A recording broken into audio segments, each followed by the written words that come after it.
You think the purpose of education is reading, writing, and arithmetic?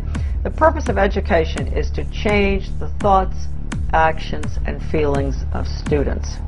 Hitler wanted to control the education system in Germany. Stalin did in Russia, Mao Zedong in China.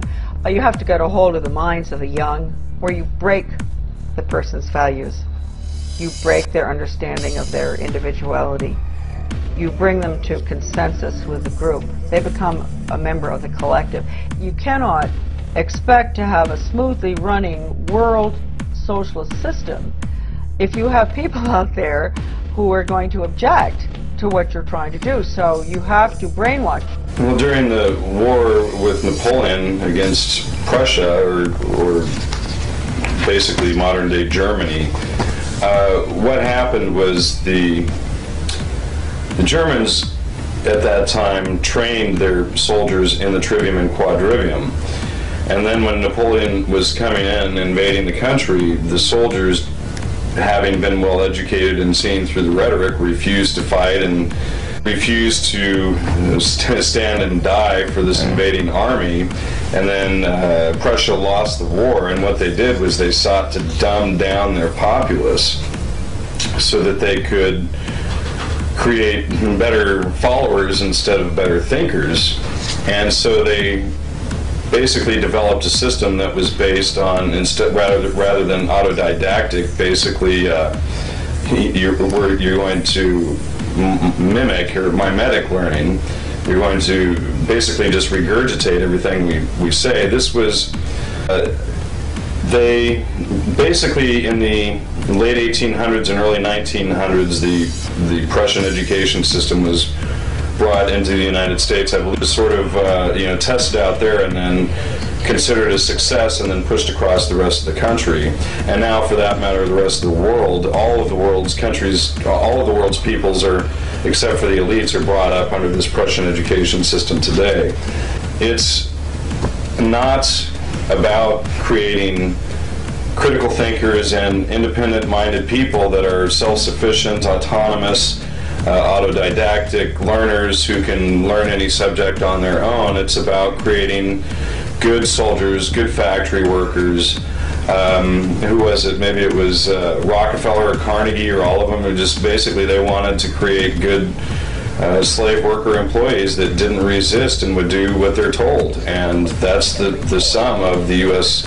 or the world's education system, for that matter, today. John D. Rockefeller, I think, voiced the beliefs of this ruling elite that wants to try to homogenize our education system when he was quoted as saying, "I don't want a nation of thinkers, I want a nation of workers."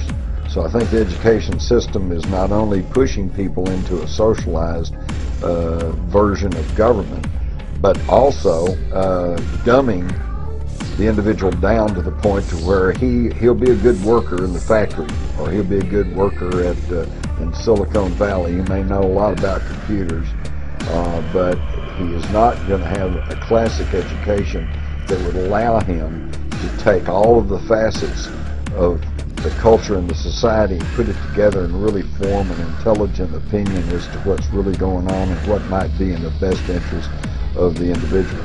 You might want to ask yourself why the entire culture is utterly saturated with mass media entertainment from all sides, while the educational system in America continues its stupefying downward slide since the U.S. government decided to take over and subsidize the public school system. What your government pays for, it gets. When we understand that, then we look at government-financed institutions of education and see the kind of students and the kind of education that's being turned out by these government-financed schools. Logic will tell you that if what is being turned out in those schools was not in accord with what the state and the federal government wanted, then it would change it. The bottom line is that the government is getting what they have ordered. They do not want your children to be educated. They do not want you to think too much, so that you don't get in the way of important people by doing too much thinking. You sat around a table and you said, right, what we need to do is we need to find some way of getting young people to see the world the way we want them to see it, so that by the time they become adults, they are completely following the reality we want them to believe in. Someone might say, well, they might not have it right, but you know the ideal thing? What we do is we have a system where we take children away from their parents at least 5 days a week, all day, from about the age of 4 and 5, and we have control of their minds until they're about 17, 18. That would be ideal. But of course, that's what happens. It's called the education system, and it's indoctrination. With a deliberate push for government-controlled educational curriculums, generation after generation of the youth are being taught to focus only on the facts, figures, and numbers. Repetition is used to train children subconsciously to accept what they're learning. Children aren't rewarded for questioning the validity of the information they receive. They are ridiculed.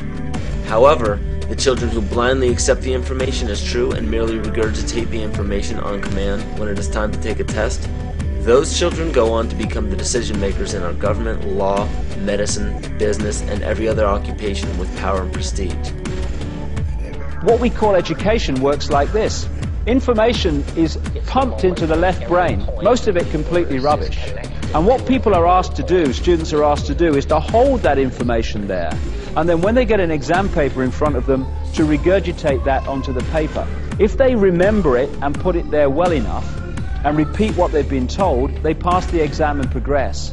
If they take that information in the left brain, transfer it to the right and start filtering it and questioning it, and saying, well, does it make sense? What do I think about this? And then tell the exam paper, oh, actually, it's a piece of shit, this stuff. Then they don't pass the exam, and they don't progress. The education system is completely built to create left-brain prisoners who are basically sponges of the official version of life. Ogłoszone niedawno przez Bibliotekę Narodową dane dotyczące stanu czytelnictwa w Polsce są porażające. To gorzej niż źle. Jesteśmy w przeważającej większości społeczeństwem wtórnych analfabetów. Jeżeli bowiem około 62% Polaków nie przeczytało w ciągu roku ani jednej książki, a wśród osób z wyższym wykształceniem do nieprzeczytania tej jedynej książki przyznaje się około 25%, to znaczy, że cały system edukacji jest fatalny, a dokładniej mówiąc celowo tak zaprogramowany, aby pogłębiać analfabetyzm. Bo to umiejętność płynnego czytania sprawia, że potrafimy przyswajać sobie wiedzę. W innym wypadku ta wiedza jest ciałem obcym, które umysł nasz błyskawicznie eliminuje. Czytelnictwo jest podstawą rozwoju inteligencji indywidualnej i społecznej. Prowadzona od kilku lat reforma edukacji, jak i reforma nauki mają tak naprawdę pogłębić zapaść intelektualną naszego narodu. I czynią to niestety skutecznie. Statystyki mówią tu same za siebie. Kto się chce obronić, musi czytać przynajmniej jedną książkę tygodniowo, aż odkryje radość i sens czytania. Dopiero wtedy społeczeństwo wreszcie się obudzi i odrodzi. All over the world, we must have education. Yes, let's try it. Let's have some education instead of indoctrination of a belief system. What do I think of education? I think it would be a very good idea. And I think anybody who has children, you come to this realization, what'll it be? Alienated, cynical intellectual, or slack-jawed, half-wit consumer of the horse shit being handed down from on high? There is not much choice in there, you see, and we all want our children to be well-adjusted. It's unfortunately there's nothing to be well-adjusted to, so that's a real problem.